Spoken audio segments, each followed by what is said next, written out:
Bismillahirrahmanirrahim. Assalamualaikum warahmatullahi wabarakatuh. Bapak-bapak, ibu-ibu, mas-mas, mbak-mbak, khususnya adik-adikku sekalian yang dirahmati Allah dimanapun Anda berada. Kembali di IIP Channel bersama saya, Iip Wijayanto. Kali ini kita akan membahas tema yang mantan rasakan ketika kamu berhenti mengejar-ngejarnya atau kamu tidak mengejar-ngejarnya lagi. Capek ya mengejar-ngejar mantan? Ya tidak. Kita dapat informasi, tiba-tiba ada saudara kita yang mengirim pesan di WhatsApp kita ya. Tadi aku melihat mantanmu lagi makan di resto sana. Wah, padahal jarak antara kita dengan resto itu misal 15 km. Tapi begitu mendengar ada mantan di sana, jarak 15 km itu tidak kita pedulikan. Kita berusaha secepat mungkin ke sana agar bisa ketemu mantan. Begitu sampai di resto tadi, ternyata mantan sudah beres makan-makannya. 15 menit yang lalu dia sudah pulang atau sudah pindah ke tempat yang lain. Ya. Jarak antara rumah kita dengan rumah mantan misal 30 km.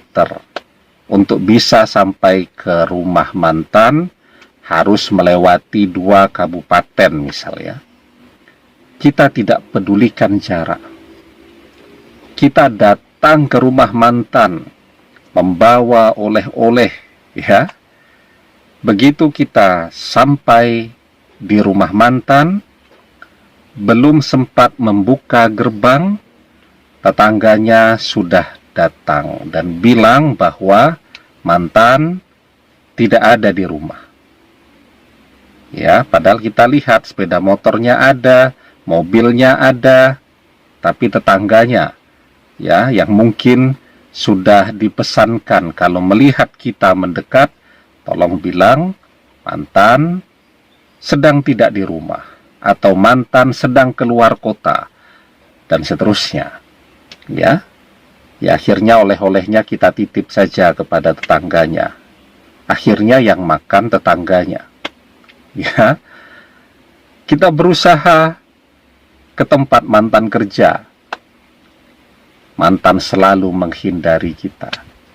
Kita ke sana kemari, mengejar-ngejar mantan dengan harapan mantan memberikan kita kesempatan lah untuk bicara ya. Karena kita yakin kalau kita diberikan kesempatan untuk bicara, maka kita dan dia bisa kembali lagi bersama. Tapi mantan tidak pernah mau memberikan kesempatan itu kepada kita. Ya. Nah, sekarang kalau kita sudah capek, apa yang harus kita lakukan? Ya. Jadi kita tuh tidak pernah merasa capek lah kalau mengejar mantan. Kita biasanya mengeluh merasa capek kalau berdoa kan. Saya banyak baca komen tuh. Saya sudah capek berdoa. Aduh, kok berdoa capek? Ini saya lagi duduk seperti ini. Saya diam sebentar, 1 menit. Saya berdoa dalam hati saya. Sudah beres bisa berdoa. Berdoa itu sesuatu yang tidak capek, tetapi manfaatnya sangat banyak. Berdoa itu harus kita lakukan karena yang butuhkan kita. Ya. Nah, jadi kita merasa capek mengejar-ngejar mantan.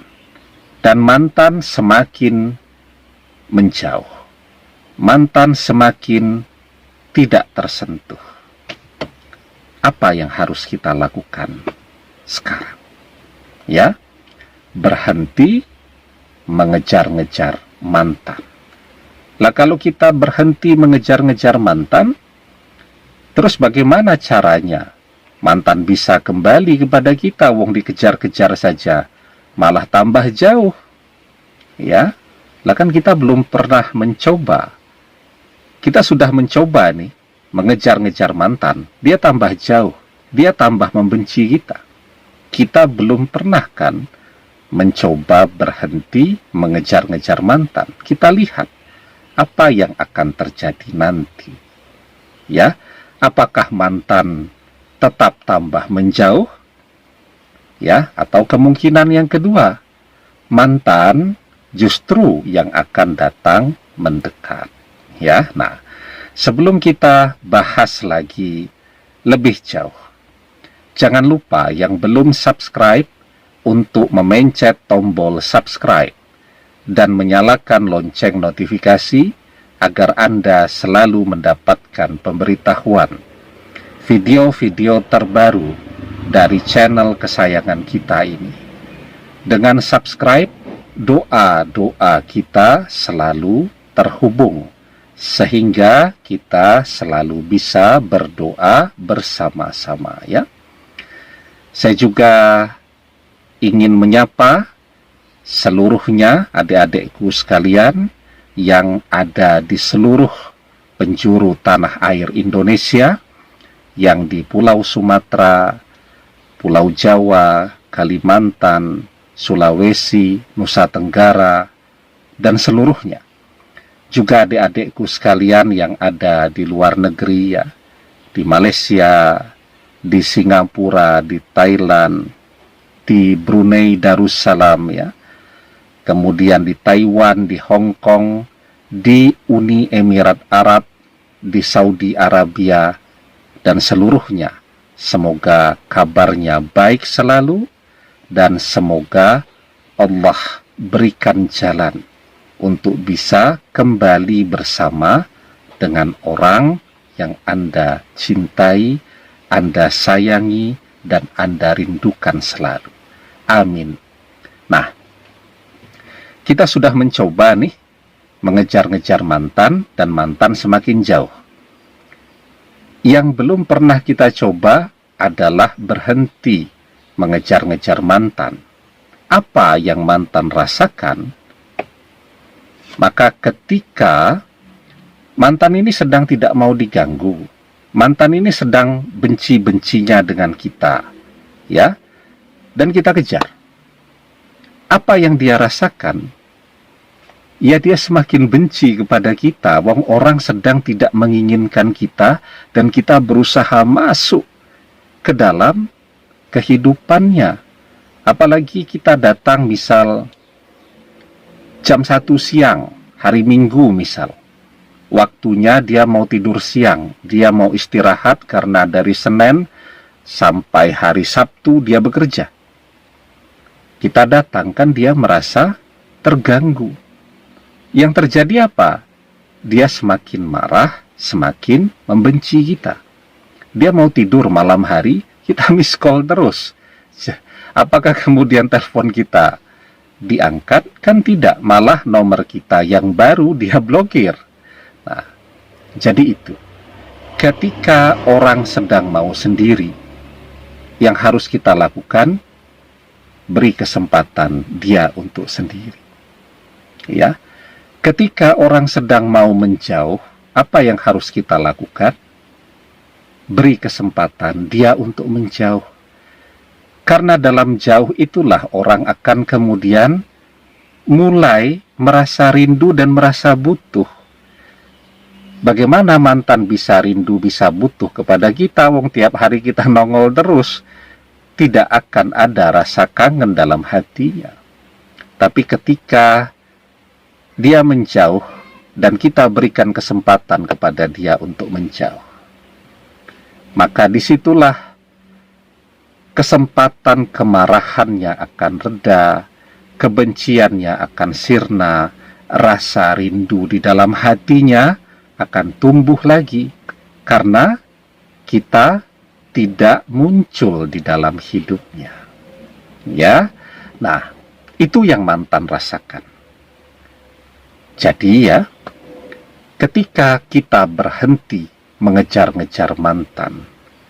Sesungguhnya kita sedang memberikan kesempatan kepada mantan untuk merenung, untuk berpikir dengan jernih. Karena dia baru akan merasa kehilangan, mulai merasa rindu ketika dia tidak melihat kita, ketika dia tidak tahu kabar kita, ketika dia tidak mendengarkan suara kita. Ya, di situ dia akan mulai rindu, akan mulai memikirkan kita, dan akan mulai mencoba memikirkan untuk kembali kepada kita. Nah, ketika mantan mulai memikirkan untuk kembali kepada kita, apa yang harus kita lakukan sekarang?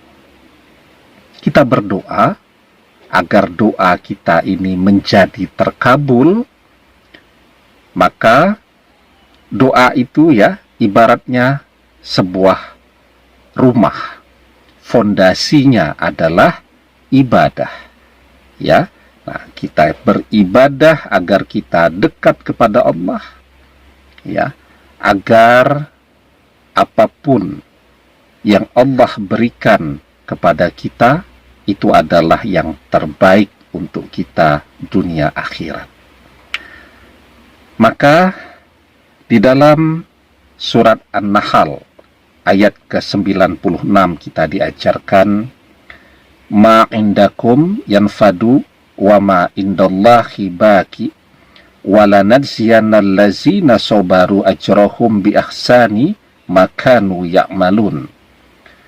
Apa yang di sisimu akan lenyap, dan apa yang di sisi Allah adalah kekal. Dan sesungguhnya kami akan memberi balasan kepada orang-orang yang sabar dengan pahala yang lebih baik dari apa yang telah mereka kerjakan. Ya, kita belajar bersabar. Kita isi waktu kita dengan ibadah. Ya, kita dekatkan diri kita kepada Allah, dan kemudian kita berdoa kepada Allah, pemohon agar cinta yang fana antara kita dan mantan Allah jadikan sebagai cinta yang kekal dan abadi, cinta yang akan bersama-sama membawa kita dan mantan di akhirat nanti ke dalam surga Allah. Ya, demikian, semoga bermanfaat. Wallahu a'lam bissawab, billahi taufik wal hidayah. Assalamualaikum warahmatullahi wabarakatuh.